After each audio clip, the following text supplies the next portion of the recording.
मेरा नाम है Satyam and you are watching Hindi के स्टोरीज चैनल। आपने अभी तक हमारे चैनल को सब्सक्राइब नहीं किया है, इसलिए सब्सक्राइब का बटन ज़रूर दबाएं। साथ ही नोटिफिकेशन बेल को ऑन कर लें ताकि फ्यूचर में आने वाले वीडियोस के अपडेट आपको मिलते रहें। बात है आज से 2 साल पहले की, जब यूं ही मैंने ग्राइंडर इंस्टॉल किया था। उस वक्त मैं 22 साल का था।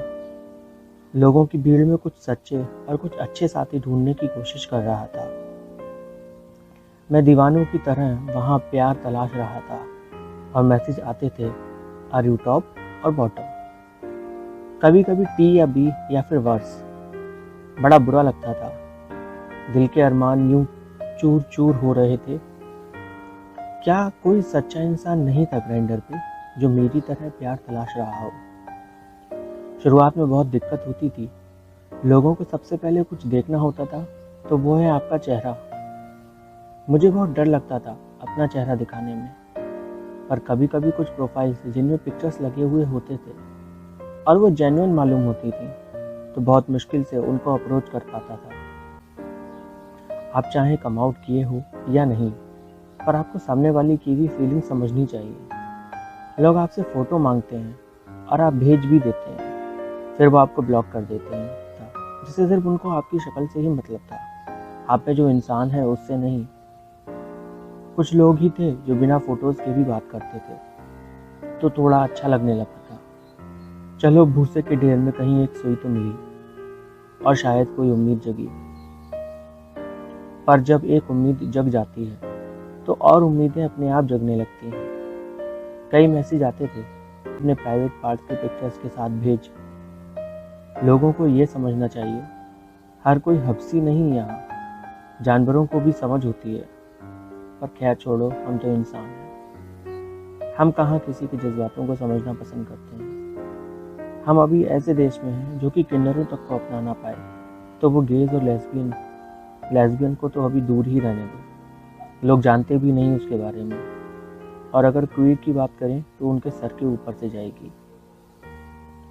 कुछ दिनों तक यूं ही परेशान रहने के बाद मुझे एक लड़का मिला ग्राइंडर पे, पहाड़ी लड़का। उससे दोस्ती हुई, काफ़ी बातें हुई, सब कुछ तेजी से हो रहा था। उसका नाम था पंख, जो कि उसने अपनी प्रोफाइल पे डाला हुआ था। मुझे काफ़ी यूनिक नेम लगा उसका, तो मैंने कहा, आपका नाम बहुत यूनिक है और बहुत प्यारा। तब उसने बताया कि उसका असली नाम पंकज है और उसने पंकज से ही पंख बनाया है। मैं बहुत खुश हुआ था कि चलो एक दोस्त मिला जिससे बिना कुछ छुपाए बातें की जा सकती हैं, अपने दिल की बात कह सकता हूँ। हमने कुछ दिनों में व्हाट्सएप नंबर एक्सचेंज किए, व्हाट्सएप पे चैट होने लगी। एक दिन मैंने कॉल मिला लिया, सोचा क्यों ना कॉल पे बात करें। फ़ोन उठा, मैंने कहा हेलो। पंख की सांसें तेज थी, ऐसा लगा जैसे वो रनिंग करके आया हो। उसने मेरा नाम लिया। मैंने पूछा ठीक तो हो, तो उसने फ़ोन काट दिया। मैंने उसे व्हाट्सएप किया, पर कोई रिप्लाई नहीं आया।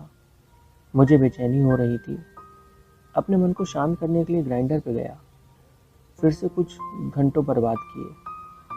पंख ऑनलाइन दिखा। उसे मैंने मैसेज किया तो उसने बताया कि उसने व्हाट्सएप अभी तक ओपन ही नहीं किया। मैंने कोई इशू नहीं बनाया इस पर, क्योंकि कभी कभी ऐसा होता है जब हमारा मन नहीं होता कुछ भी करने को। 15 दिन बीत चुके थे हमें कॉल पे बात करते हुए। पंख ने कहा, क्या कभी मिलोगे नहीं? मैं तैयार हो गया उससे मिलने को। अब बात थी घर पे क्या बताएं। यहाँ तो किसी को अंदाजा भी नहीं था कि मैं गे भी हो सकता हूँ। फिर घर पे बहाना बनाया कि कॉलेज के काम से बाहर जा रहा हूँ, और झूठ बोल के निकल पड़ा। अच्छा नहीं लग रहा था और डर भी लग रहा था। जब तक आप कम आउट नहीं कर लेते तब तक आप झिझकते रहते हैं। पर कम आउट करने का मतलब ये नहीं कि जो लोग अभी भी छुपे हुए हैं वो आपके लिए एक मौका है और आप उनका फ़ायदा उठा सकते हैं, या जो चाहें सो कर सकते हैं उनके साथ। मैं स्टेशन पे गया, वहाँ से ट्रेन में निकल पड़ा पंख से मिलने। पंख का शहर मेरे शहर से 2 स्टेशन दूर था बस। मैं वहाँ पहुँचा, पंख मुझे लेने आया हुआ था। पंख को देख के मैं बहुत खुश हुआ। ऑटो में मैंने पंख का हाथ पकड़ा तो उसने अपना हाथ छुड़ा लिया। मैं समझ गया कि लोगों की डर की वजह से ऐसा हो रहा है। ऑटो से उतरे, पंख ने जेब में हाथ डाला। उसका वॉलेट उसके पास नहीं था। उसने कहा रुको, वो वॉलेट लेकर आया। मैंने कहा कोई बात नहीं, पैसे मैं दे देता हूँ। और वैसे भी क्या फ़र्क पड़ता है, पैसे मैं दूँ या तुम, बात तो एक ही है। और मैंने ऑटो वाले को पे किया। हम आगे बढ़ ही रहे थे, एक आदमी आया और उसने लगभग मुझे किस कर ही लिया था गाल पे। पंख ने मुझे पकड़ के खींचा। मुझे बहुत अजीब सा लग रहा था। पंख ने बताया उसको कुछ सामान लेना है, जैसे कोल्ड ड्रिंक एंड ऑल। उसके लिए भी मैंने ही पे किया। हम पंख की बिल्डिंग में जा रहे थे। काफ़ी खस्ता हालत में थी। ऐसा लग रहा था कि जैसे फूंक मारे और बिल्डिंग गिर जाएगी। पर हम अंदर गए।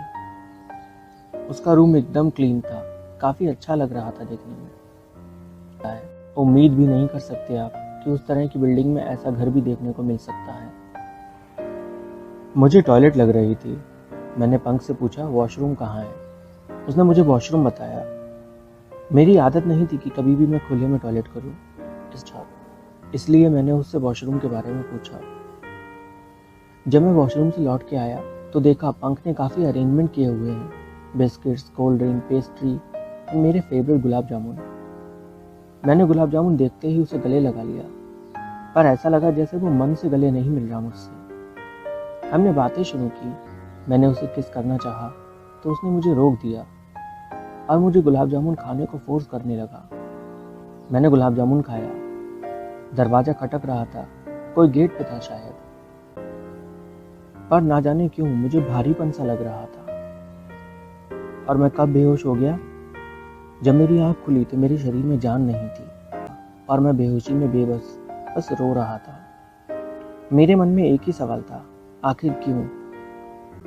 अच्छी मुलाकात की मैंने ग्राइंडर से कि उसने मेरी मोहब्बत का सौदा किया, साथ ही मुझे भी बेच दिया। शाम को मैं अपने घर आया। जाते हुए उसने मुझे 1000 रुपये दिए और बोला ये तेरी कमाई का हिस्सा। बहुत नफरत हो गई है तब से ऐसे लोगों से। अब किसी पे भरोसा नहीं होता। अगर कहानी अच्छी लगी हो तो वीडियो को लाइक करें और चैनल को सब्सक्राइब करना बिल्कुल ना भूलें।